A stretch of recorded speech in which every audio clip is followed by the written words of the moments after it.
नदी किनारे एक गांव बसा था गोविंदपुर। उस गांव के नजदीक में ही एक जंगल भी था। गांव के सभी लोग कहते थे कि जंगल के पीछे बनी पहाड़ियों पर एक खूंखार चीता रहता है, वो भी रूप बदलने वाला। वो कभी भी इंसान रूप में आ जाता था और गांव के लोगों को खा जाता था। पर उस जंगल में एक चुड़ैल भी रहती थी। वो चुड़ैल एक सुंदर लड़की में अपना रूप बदलकर घूमती थी। चुड़ैल को सजने संवरने का बड़ा शौक था। एक न एक दिन सभी लड़कियों की शादी होती ही है। मेरा भी एक सपना है कि मेरी भी शादी हो एक सुंदर से लड़के से, पर पता नहीं वो दिन कब आएगा। चुड़ैल एक सुंदर लड़की में अपना रूप बदलती है और गांव में घुस जाती है। तभी वहां दूसरी तरफ चीता झाड़ियों में छिपकर बैठा था। आज तो बस कोई मोटा तगड़ा शिकार हाथ आ जाए। तभी चीते की नजर चुड़ैल पर पड़ती है, जो रूप बदलकर गांव में घूम रही थी। इतनी सुंदर लड़की मैंने आज तक नहीं देखी। चीता इंसान रूप में चुड़ैल के पास जाता है। दोनों एक दूसरे को देखते ही रहते हैं बस, और दोनों को प्यार हो जाता है। तुम बहुत सुंदर हो, तुम्हारा नाम क्या है? मेरा नाम रूपा है, और तुम्हारा नाम क्या है? मेरा नाम वीर है। क्या तुम मुझसे शादी करोगी? बस फिर क्या था। शादी का नाम सुनते ही चुड़ैल के मन में शहनाइयां गूंजने लगी और वो उससे शादी के लिए हाँ कह देती है। दोनों शादी कर लेते हैं। शादी के बाद चीता उसे अपने घर ले जाता है। वीर, तुम्हारा घर तो किसी महल से कम नहीं, कितना बड़ा आलीशान है।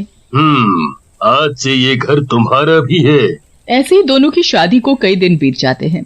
एक रात जब चुड़ैल की आंख खुलती है तो वो वीर को अपने पास ना होने से घबरा जाती है। अभी तो वीर मेरे पास ही सोए हुए थे, इतनी रात को कहाँ गए, देखती हूँ। चुड़ैल वीर को पूरे घर में ढूंढती है, पर वीर उसे कहीं नहीं दिखता।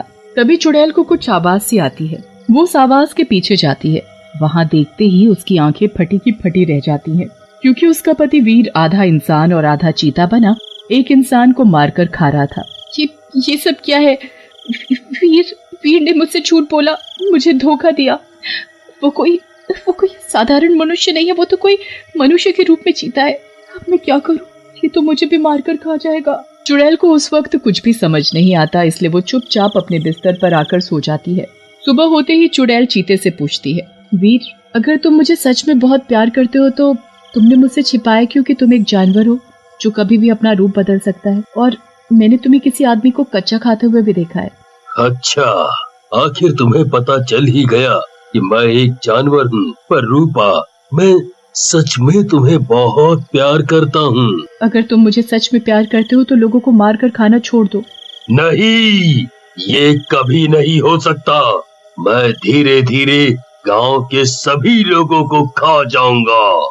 मैं तुम्हें ऐसा कभी नहीं करने दूंगी। मैं उन सभी भोले भाले गांव वालों को बचाऊंगी। तुम ऐसा कुछ नहीं करोगी।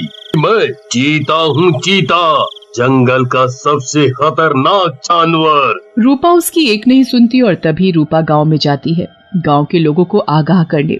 सुनो सुनो सुनो गांव वालों, सुनो, सभी अपने अपने घरों से निकलो, मैं तुम्हें एक बहुत जरूरी बात बताने आई हूँ। रूपा की आवाज सुनकर गांव के सभी लोग वहाँ इकट्ठा हो जाते हैं। क्या हुआ?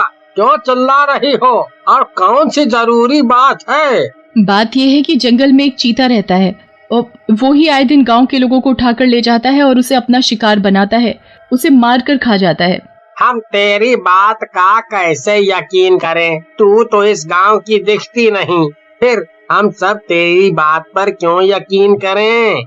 मैं सच बोल रही हूँ, मेरी बात का तुम सब यकीन करो। इतना बोलते ही चीता वहाँ गांव में घुस जाता है और जोर से दहाड़ता है। उसे देख सभी गांव वाले थर थर कांपने लगते हैं और अपने घरों में जाकर छिप जाते हैं। वो लड़की तो वाकई सच बोल रही थी, ये तो सच में चीता है।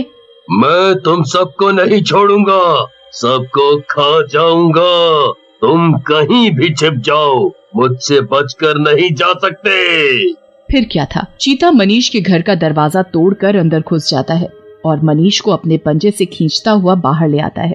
बचाओ बचाओ, कोई तो मुझे बचाओ, छोड़ दे ओ चीते, मैंने तेरा क्या बिगाड़ा है? चुप कर, नहीं तो अभी खा जाऊंगा। मैं कितना ताकतवर हूँ, मुझसे ताकतवर यहाँ कोई नहीं है। मैं यहाँ रोज आऊंगा और रोज एक आदमी को खाऊंगा। छोड़ दो उसे, नहीं तो अच्छा नहीं होगा।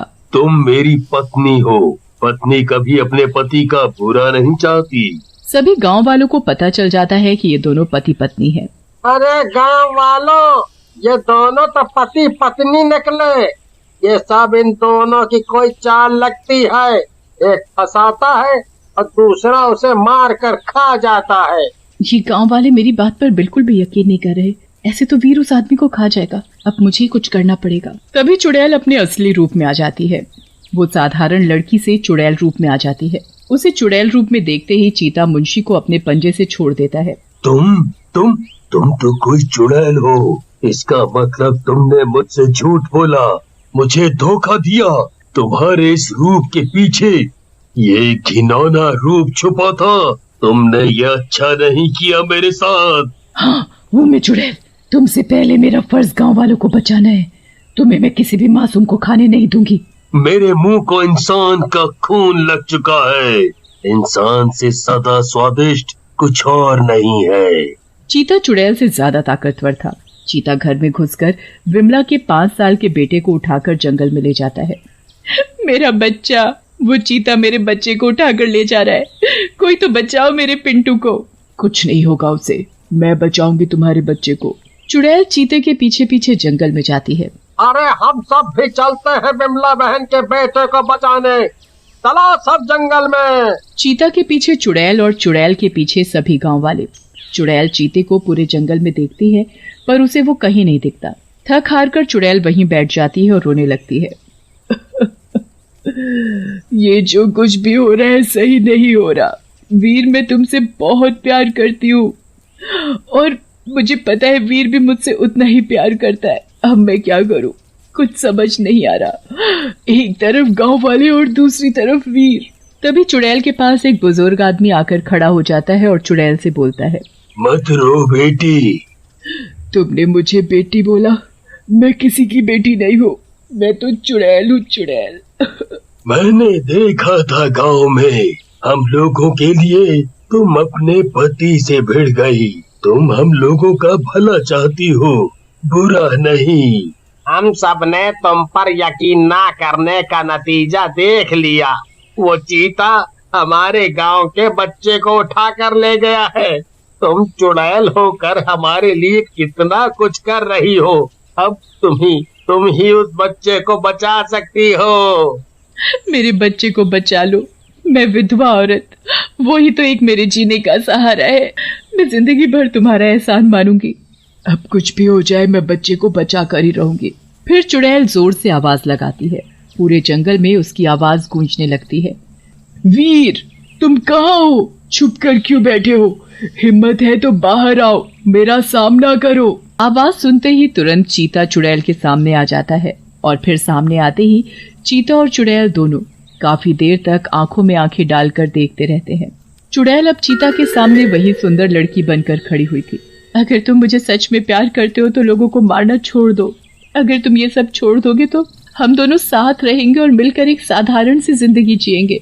तुम्हें देखता हूँ तो तुम्हारे चेहरे से मेरी नजरें नहीं हटती। मैं सच में तुमसे बहुत प्यार करता हूँ, इसलिए मैंने लोगों को मारना छोड़ दिया, सिर्फ अपने प्यार के खातिर।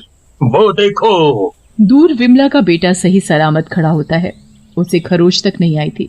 विमला अपने बेटे को देखते ही गले से लगा लेती है। वहीं रूपा भी चीता को गले से लगा लेती है। गले लगते ही चीता इंसानी रूप में आ जाता है। तभी वहाँ एक महात्मा बाबा प्रकट हो जाते हैं। तुम दोनों को दिया हुआ श्राप अब खत्म हो गया है तुम दोनों के ऊपर से।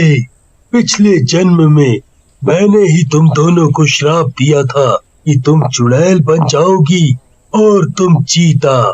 चुड़ैल को बड़ा घमंड था अपने रूप पर और चीते को अपनी ताकत पर। इसी के चलते तुम दोनों ने एक दिन मेरी तपस्या भंग कर दी थी। मैंने गुस्से में आकर तुम दोनों को श्राप दिया था।